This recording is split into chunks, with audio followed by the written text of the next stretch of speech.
வம்பு வழக்குகள்ல இருக்கக்கூடிய ஒரு அன்பர்களாக தான் இருப்பாங்க. ஏதாவது ஒரு தேவையில்லாத ஒரு பிரச்சனையில போய் மாட்டிக்கிறது. ஏன் உத்திரம் நட்சத்திரத்துல பிறந்தது குற்றமா? இல்ல நாங்க கன்னி ராசியில பிறந்தது குற்றமா? ஒரு அன்சாட்டிஸ்ஃபைடு நம்ம இத்தனை நாள் உழைச்சது எல்லாமே வீணா போச்சே. அந்த கடைசி நேரத்துல போகிற போக்குல என்னத்தையாவது போட்டு விட்டு போயிடுவார். அந்த அளவிற்கு சில பிரஷரும் அதிகமாகக்கூடிய ஒரு நேரம். எல்லாமே 0 தான். எதுவுமே உங்களுக்கு பலனை கொடுத்திருக்காது.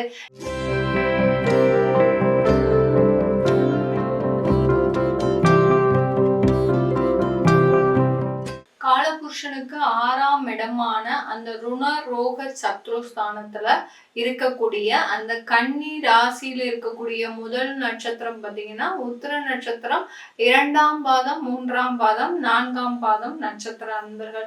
இந்த 3 நட்சத்திர அன்பர்களும் இந்த கன்னி ராசியை சேர்ந்தவர்கள். சூரியனுக்கு அதிபதி அந்த உத்திர நட்சத்திரம். அந்த உத்திரம் நட்சத்திரத்துல பிறக்கக்கூடியவர்கள். இது காலபுருஷனுக்கு 6ஆம் இடம்னு அந்த கன்னி ராசியை சொல்றோம். அப்படி இருக்கும்போது இந்த ராசி அன்பர்கள், அதாவது இந்த உத்திரம் நட்சத்திர அன்பர்கள் பாத்தீங்கன்னா எப்போதுமே ஒரு வம்பு வழக்குகள்ல இருக்கக்கூடிய ஒரு அன்பர்களாக தான் இருப்பாங்க. ஏதாவது ஒரு தேவையில்லாத ஒரு பிரச்சனையில போய் மாட்டிக்கிறது. அடுத்து பாத்தீங்கன்னா இவர்களுக்கு அவர்கள் வேலை செய்யக்கூடிய இடத்துல எதிரிகள் அதிகமாக இருக்கக்கூடிய ஒரு அன்பர்களாக தான் இருப்பாங்க. அதே சமயத்துல நீங்க அரசாங்கத்துல வேலை பாக்குறீங்க அப்படின்னா உங்களுக்கு அந்த ஒரு பதவி உயர்வு, ப்ரமோஷன்ஸ், டிரான்ஸ்ஃபர்ஸ், ஆர்டர்ஸ் இதெல்லாம் பாத்தீங்கன்னா வாங்குறதுக்குள்ள உங்களுடைய வாழ்நாளே முடிஞ்சு போயிடும். ரிட்டையர்டுக்கே வந்துருவீங்க. அந்த அளவிற்கு ஒரு ஒரு சின்ன விஷயத்த நம்ம செய்யணும்னா கூட நிறைய ஒரு சிரமங்களை அனுபவிக்கக்கூடிய ஒரு அன்பர்களாக தான் இந்த உத்திரம் நட்சத்திர அன்பர்கள் இருப்பீங்க. ஏன் உத்திரம் நட்சத்திரத்துல பிறந்தது குற்றமா? இல்ல நாங்க கன்னி ராசியில பிறந்தது குற்றமா? அப்படின்ற அளவிற்கு உங்களுக்கு வாழ்க்கை ஒரு போராட்டமான ஒரு களமாகவே இருக்கும். சில உத்திரம் நட்சத்திர அன்பர்கள் பாத்தீங்கன்னா ஈஸியா உங்களுடைய லைஃப ஈஸியா ரன் பண்ற மாதிரி இருக்கும். பட் பாத்தீங்கன்னா அந்த அந்த ஒரு முடிவுல பாத்தீங்கன்னா சில ஒரு அன்சாட்டிஸ்ஃபைடு நம்ம இத்தனை நாள் உழைச்சது எல்லாமே வீணா போச்சே அப்படின்ற அளவிற்கு உங்களை சுற்றி இருப்பவர்கள் உங்களை வச்சு செஞ்சிருப்பாங்க. அது கடைசி தான் உங்களுக்கு புரியும். அந்த அளவிற்கு இந்த உத்திரம் நட்சத்திர அன்பர்கள் தன்னுடைய வாழ்க்கையில நிறைய ஒரு மாற்றத்தை அனுபவிச்சுக்கிட்டே இருப்பீங்க. நிறைய எதிரிகள் தொந்தரவும் உங்களுக்கு இருந்துகிட்டே இருக்கும். இந்த உத்திரம் நட்சத்திர அன்பர்களுக்கு கன்னி ராசியில பிறந்த இந்த உத்திரம் நட்சத்திர அன்பர்களுக்கு இந்த 2025ஆம் ஆண்டு பாத்தீங்கன்னா பெரிய ரிலீஃப்க்கு உண்டான ஒரு நேரமாக தான் இருக்கும். ஏன்னா உங்களுடைய ராசியிலிருந்து அந்த கேது பகவான் வெளியேறிட்டாரு. இந்த வருடம் மே மாதம் வெளியேறாரு. அது உங்களுக்கு மார்ச் மாசத்துல இருந்து நிறைய ஒரு மாற்றங்களை கொடுக்க ஆரம்பிச்சிடும். நம்மளுக்கு மே மாதம் தான் பயிற்சி ஆகுறாருன்னா மே மாதம் மட்டுமே உங்களுக்கு மாற்றத்தை கொடுக்காது. அதற்கு முன்னாடியே பெரிய ரிலீஃப்ன்றது உங்களுக்கு சில பேருக்கு கிடைக்கும். நிறைய உத்திரம் நட்சத்திர அன்பர்களுக்கு அந்த 2024 எண்டுலயே பாத்தீங்கன்னா டிசம்பர் மாதத்திலேயே சில விஷயங்கள் எல்லாம் பாசிட்டிவா நடக்க ஆரம்பிச்சிடும். அதுல இருந்து தெரிஞ்சிரும் உங்களுக்கு அந்த கேது பகவான் முழுமையா ரிலீவ் ஆகுறாரு அப்படின்னு. கடைசி ஆனாலும் சில உத்திரம் நட்சத்திர அன்பர்களுக்கு அந்த கடைசி நேரத்துல போகிற போக்குல என்னத்தையாவது போட்டு விட்டு போயிடுவார். அந்த அளவிற்கு சில பிரஷரும் அதிகமாகக்கூடிய ஒரு நேரம். ஏன்னா அந்த கேது பகவான் ரிவர்ஸ்ல வர்றாரு இல்லையா? அப்படி இருக்கும்போது அந்த 4ஆம் பாதம், 3ஆம் பாதம், 2ஆம் பாதத்துக்கு வரும்போது அந்த 2ஆம் பாத அன்பர்கள் தான் ரொம்ப பிரச்சனைக்கு உள்ளாவர்கள். அதனால அவர்களுக்கு மட்டும்தான் இந்த மே மாசம் வரைக்கும் சில கெடுபிடியா இருக்கக்கூடிய ஒரு நேரமாக இருக்கும். அதுக்கப்புறம் அவங்களும் ரிலீவ் ஆயிடுவாங்க. நிறைய பேருக்கு கடன் தொந்தரவுகள் விலகக்கூடிய ஒரு நேரமாக இருக்கும். உத்திர நட்சத்திர அன்பர்கள் தொழில் ரீதியாக சில ஆர்டர்ஸ் எல்லாமே உங்களுக்கு வர்றதுக்கு உண்டான ஒரு நேரம். ஏன்னா இந்த உத்திரம் நட்சத்திர அன்பர்களுக்கு இந்த காலகட்டம் பாத்தீங்கன்னா உங்களுக்கு அந்த சனி பகவானும் பாத்தீங்கன்னா 7ஆம் இடத்துல பயணிக்கிறார். 7ஆம் இடம்ன்றது பாத்தீங்கன்னா தொழில் ரீதியாக நிறைய வாடிக்கையாளர்களை கொண்டு சேர்க்கக்கூடிய ஒரு நேரம். அதனால நீங்க இதனால் போட்ட எஃபர்ட் எல்லாமே இந்த 2025ல உங்களுக்கு சாதகமாக வரக்கூடிய ஒரு ஆண்டாக தான் இருக்க போகுது. கடந்த வருடத்துல எல்லாம் நீங்க இதை விட 3 மடங்கு 5 மடங்கு நீங்க எஃபர்ட் போட்டிருப்பீங்க. எல்லாமே 0 தான். எதுவுமே உங்களுக்கு பலனை கொடுத்திருக்காது. இந்த 2025ல அப்படியே உங்களுக்கு அப்படியே கொஞ்சம் கொஞ்சமா உங்களுக்கு வாடிக்கையாளர் சேர்வதற்கு உண்டான ஒரு நேரமாக இருக்கும். நிறைய ஆர்டர்ஸ் எல்லாம் வரப்போகுது. உங்களுக்கு எந்த அளவுக்கு நீங்க வேலையை இழந்து தொழிலை இழந்து கஷ்டப்பட்டீங்களோ அந்த அளவுக்கு அந்த தொழில்ல வருமான வளர்ச்சின்றது இந்த உத்திரம் நட்சத்திர அன்பர்கள் கன்னி ராசியில இருக்கக்கூடியவர்கள். ஏன்னா உங்களுடைய சுகஸ்தானாதிபதியாகப்பட்ட அந்த குரு பகவான் பாத்தீங்கன்னா உங்களுடைய 10ஆம் இடத்திலேயே இருக்கிறாரு. சனி பகவான் 7ஆம் இடம், அடுத்த ராகு பகவான் 6ஆம் இடத்துல இருக்கிறதுனால அந்த வேலையில நிறைய வளர்ச்சிகள், தொழில்ல நிறைய வளர்ச்சிகள், இதெல்லாமே கண்கூடாக பார்ப்பதற்குண்டான ஒரு வாய்ப்பாக தான் இருக்கும். என்னவோ வளர்ச்சி இருந்தாலும் இருக்காட்டிலும் நீங்க எப்போதுமே ரொம்ப கவனமாக இருக்க வேண்டியது. கோச்சார நிலவரப்படி கிரகங்கள் அனைத்து விதமான பலன்களை தந்தாலும் நீங்க எப்போதுமே கவனமா இருக்கக்கூடியது உங்களுடைய பக்கத்துல இருக்கிறவங்க கூட, அதாவது உங்களை சார்ந்தவர்களோ இல்ல உங்களுடைய வேலை பார்க்கறவங்களோ உங்களுடைய பணியாளர்கள் மீது எப்போதுமே ஒரு கவனமாக இருக்கணும். ஏன்னா காலபுருஷனுக்கு 6ஆம் இடம் இல்லையா இந்த கன்னி ராசி. அதனால உங்களை ஈஸியா ஏமாத்திட்டு போயிடுவாங்க. உங்களை பழி வாங்கும் நோக்கத்திலேயே வெளியில போய் சில வேலைகள் எல்லாம் செய்வாங்க. அதனால அதுலலாம் ரொம்ப கேர்ஃபுல்லா இருக்க வேண்டிய ஒரு நேரமா தான் இருக்கும் இந்த உத்திரம் நட்சத்திர அன்பர்களுக்கு. வேலைக்கு போகக்கூடியவர்களுக்கு எப்படி இருக்கும் அப்படின்னு பார்த்தோம்னா இந்த ஆண்டு நிறைய வளர்ச்சிகள் இருக்குங்க. நிறைய பேருக்கு வெளிநாடு வாய்ப்புகள். இது நாள் வரைக்கும் வெளிநாட்டை கூட நீங்க கனவுல கூட நினைச்சு பார்த்திருக்க மாட்டீங்க.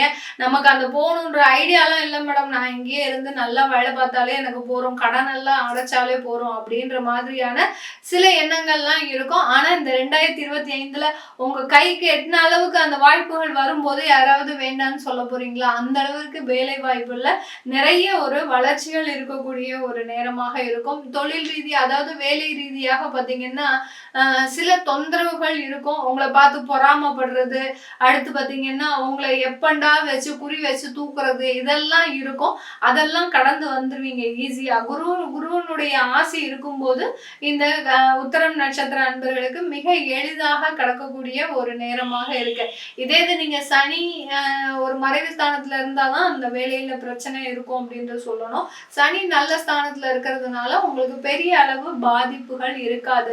கடந்த ஒரு 5 வருடத்திற்கு முன்னால ஏற்பட்ட அந்த சில பிரச்சனைகள் எல்லாமே இந்த வேலையில குறையக்கூடிய ஒரு நேரமாக இருக்கும் உத்திரம் நட்சத்திர அன்பர்களுக்கு. உத்திரம் நட்சத்திர அன்பர்கள் இந்த காலகட்டத்துல நிறைய பேர் பாத்தீங்கன்னா உங்களுக்கு சில விஷயங்கள், அடிப்படை தேவைகளை நீங்க அதாவது பூர்த்தி செய்யக்கூடிய ஒரு வருடமாக இருக்கும். நிறைய பேர் வீடு வாங்கணும் ஆசைப்பட்டு அந்த இதெல்லாம் கனவாகவே ஆயிடுச்சு மேடம், என்னால இனிமே வீடே வாங்க முடியாது, ஏன்னா கடன் தொந்தரவுகள் இருக்கு, அப்படி இருக்கும்போது நான் எப்படி வீடு வாங்க முடியும் அப்படின்னு நினைக்கிறவங்களுக்கு எல்லாம் சொந்தமாக வீடு அமையறதுக்கு உண்டான ஒரு நேரமாக இருக்கும். சில பேர் வீடு விற்கணும் அப்படின்னு நினைக்கிறீங்கன்னா கண்டிப்பா ஏதாவது ஒரு என்கிட்ட ஒரு 2 லேண்ட் இருக்கு, ஒன்ன வித்துட்டு நான் கொஞ்சம் கடனை அடைச்சிட்டு இன்னொன்னு நான் வாங்கலாமா அப்படின்னு கேட்கிறவங்களுக்கு தாராளமாக அதற்குண்டான ஒரு பாசிட்டிவ் எனர்ஜி எல்லாம் இந்த 2025ல மிக அருமையாக இருக்கக்கூடிய ஒரு வருடமாக தான் இருக்க போது இந்த உத்திரம் நட்சத்திர அன்பர்களுக்கு.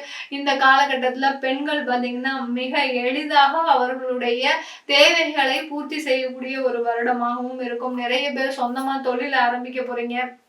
நிறைய மன உளைச்சல்ல இருந்து வெளியில வரக்கூடிய ஒரு நேரம்.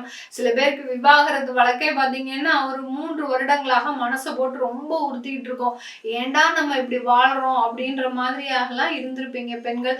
அதுல இருந்தெல்லாம் முழுமையாக 100% வெளியில வரக்கூடிய ஒரு நேரம். அதுல இருந்து விலகி வந்து அப்படியே என்னமோ கூண்டுக்குள்ள இருந்த ஒரு பறவை மாதிரி இப்படி இப்போ 2025ல சிறகடித்து பறக்கக்கூடிய ஒரு வருடமாக தான் இருக்க போகுது. பெண்களுக்கு முழு சுதந்திரமும் இந்த வருடத்துல இருக்க போது இந்த உத்திரம் நட்சத்திர அன்பர்களுக்கு. இந்த காலகட்டத்துல வெளிநாட்டுல இருக்கிறவங்க, ஃபாரின்ல இருக்கிறவங்களுக்கு இந்த 2025 ஒரு மிக அருமையான வருடம். நீங்க அங்க ரொம்ப கஷ்டப்பட்டுட்டு இருக்கிறீங்க உத்திரம் நட்சத்திர அன்பர்கள், கன்னிராசி அன்பர்கள், அதுல இருந்து நான் வெளியில வரணும் மேடம், நான் என்னுடைய சொந்த ஊருக்கு வரலான்னு நான் முயற்சி பண்றேன், என்கிட்ட கிரீன் கார்டு கூட இருக்கு, அங்க நான் தொழில் செய்யலாம்னு நினைக்கிறேன், தாராளமா எனக்கு செய்யலாமா அப்படின்னு கேட்டீங்கன்னா தாராளமாக செய்யலாம். தொழில் செய்யறதுக்கு முன்னாடி சில பேர் நீங்க உங்களுக்கு விருப்பம் இருந்தா உங்களுடைய ஜோதிடர்கிட்ட நீங்க ஒரு வாட்டி ஆய்வு செய்துக்கோங்க. அப்படி இல்லாதவங்க நீங்க என்ன கான்டாக்ட் பண்ணி கூட நீங்க அந்த உங்களுடைய ஜாதக பலனை தெரிஞ்சுக்கலாம். அந்த மாதிரி தொழில் செய்யணும் விருப்பம் உள்ளவங்க தாராளமாக தொழில் செய்யலாம். வெளிநாட்டுல இருந்து அடுத்து அங்கிருந்து எனக்கு இங்க ஆப்பர்ச்சுனிட்டிஸ் எல்லாம் கிடைக்குமா, வேலை வாய்ப்பை நான் தேடலாமா அப்படின்னு நினைக்கிறவங்களுக்கு தாராளமாக முன்னேற்றத்துக்கு உண்டான ஒரு உங்களுடைய கதவுகள் எல்லாமே திறந்திருக்கு. வெளிநாட்டுல இருக்கிறவங்களுக்கு அவங்க பட்ட வேதனையும் வலியும் பாத்தீங்கன்னா வேற யாருமே பட்டிருக்க மாட்டாங்கங்க. நீங்க உள்நாட்டுல இருக்கிறவங்க எல்லா ராசி அன்பர்களும் ரொம்ப அருமையா இருக்கிறீங்க, ரொம்ப சந்தோஷமா வாழ்றீங்க. ஆனால் வெளிநாட்டுல இருக்கிறவங்களுக்கு தான் தெரியும் அங்க இருக்கக்கூடிய சில பிரச்சனைகளை பத்தி. ஏதோ சம்பாத்தியம், காசு சம்பாத்தியம் இருந்தாலும் எல்லா வெறுப்புகளையும் மனசுல வச்சிருக்கிறாங்க. வச்சுக்கிட்டு ஏண்டா நம்ம வாழ்றோம் அப்படின்ற மாதிரியாக தான் நிறைய பேர் இருக்கிறாங்க. அதனால உங்களுடைய முழு சுதந்திரமும் இந்த 2025ல இருக்கு. நீங்க என்னென்ன செய்யணும்னு ஆசைப்பட்டாலும் அது எல்லாத்தையுமே செய்யறதுக்கு உண்டான ஒரு வருடமாக தான் இருக்க போகுது இந்த உத்திரம் நட்சத்திர அன்பர்களுக்கு. இது எல்லாமே நான் கோச்சார நிலவரப்படி உங்களுக்கு கணிச்சு சொல்லியிருக்கிறேன். உங்களுடைய சுய ஜாதக பலன்களை தெரிஞ்சுக்கணும், தசாபுத்தி பலன்களை தெரிஞ்சுக்கணும் அப்படின்னு விருப்பப்படுறவங்க கீழே இருக்கிற நம்பருக்கு வாட்ஸ்அப்ல அப்பாயின்மெண்ட் வாங்கிட்டு நீங்க என்கிட்ட கன்சல்ட் பண்ணிக்கலாம். சில பேருக்கு திருமண தடைகள் இருக்கும், குழந்தை பாக்கியத்துல பிரச்சனைகள் இருக்கும். நிறைய பேர் கேட்பாங்க, மேடம் எங்களுக்கு குழந்தை பாக்கியத்தை சொல்லல, நீங்க திருமணத்தை பத்தி சொல்லல, வயதானவர்களுக்கு சொல்லல அப்படின்ற மாதிரிலாம் நிறைய பேர் கமெண்ட்ஸ் போடுவீங்க. ஒரு சின்ன ஒரு நேரம் இல்லாமை காரணமாக சில குறிப்பிட்ட விஷயங்களை மட்டும்தான் நம்ம இந்த பதிவுல சொல்ல முடியும். நல்ல டீடைல்டா உங்களுடைய பத்தி நீங்க நல்லா தெரிஞ்சுக்கணும், எனக்கு இந்த மாதிரியாலாம் பிரச்சனை இருக்கு, எனக்கு இதுக்கு ஏதாவது ஒரு நிவர்த்தி இருக்கு அப்படின்னு கேட்கிறவங்க நீங்க என்ன வாட்ஸ்அப்ல கான்டாக்ட் பண்ணலாம். நிறைய பேருக்கு பாத்தீங்கன்னா கன்னிராசியில இருக்கக்கூடியவர்களுக்கு கடந்த வருடத்துல எல்லாம் பாத்தீங்கன்னா நிறைய பேர் என்கிட்ட கன்சல்ட் பண்ணி அதனால சில ஆன்மீக பரிகாரங்களை செஞ்சு அதுல இருந்து எல்லாம் வெளியில வந்து, ஏன்னா கேது பகவான் அந்த சந்திரன் மீதே பயணிக்கும் போதுதான் இவர்களுக்கு நிறைய பிரச்சனைகள் வந்திருக்கு. அதுல இருந்து எல்லாம் அவங்க நிறைய வெளியில வந்திருக்கிறாங்க. அதனால கொஞ்சம் டீடைல்டா பார்க்கணும் அப்படின்னு நினைக்கிறவங்களுக்கு நீங்க என்ன நேர்ல அதாவது வாட்ஸ்அப்ல கான்டாக்ட் பண்ணிக்கோங்க. உங்களுக்கு அப்பாயின்மெண்ட் ஈஸியா கிடைக்கும். இன்னைக்கு நீங்க பண்ணிட்டீங்கன்னா உங்களுக்கு ஒரு ஹாஃப் டேலயே அப்பாயின்மெண்ட் ஈஸியா கிடைச்சிரும். அதனால அதன் மூலமாக நீங்க வாய்ப்புகளை பயன்படுத்தி கொள்ளலாம். எல்லோருக்கும் இனிய புத்தாண்டு நல்வாழ்த்துக்கள். உங்களிடமிருந்து விடைபெறுவது உங்கள் ஆஸ்ட்ரோ பூர்ணா. நன்றி, வணக்கம்.